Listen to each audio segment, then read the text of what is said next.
নমস্কার বন্ধুরা, আজকে দেখাবো লাউ পাতা বাটা। লাউ পাতাটা একটু সিদ্ধ করে নিয়েছি। প্রথমে শুকনো লঙ্কাটা ভেজে নেব,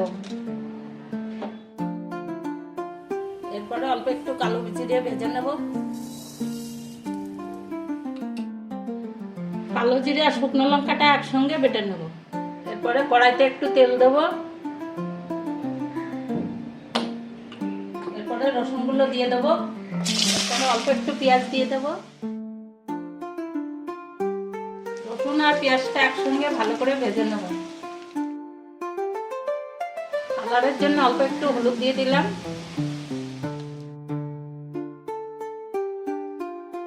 এর ভিতরে এবার সিদ্ধ করা লাউ পাতাটা দিয়ে দেবো।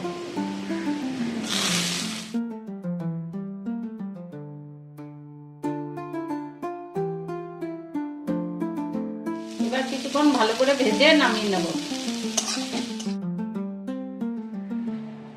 এবার নামিয়ে রাখলাম। কালো জিরে আর লঙ্কা একসঙ্গে শিলনোড়ায় বেটে নেব। কালো জিরে লঙ্কাটা বাটা হয়ে গেছে। এবার লাউ পাতা রসুন পেঁয়াজ দিয়ে এখন বাটবো। এবারে সবকিছু একসঙ্গে বেটে নেব। মিক্স করে 2-3 বার বেটে নিচ্ছি। লাউ পাতা বাটা হয়ে গেছে। গরম ভাতের সঙ্গে খেতে খুব ভালো লাগে। অবশ্যই জানাবেন কেমন লাগে।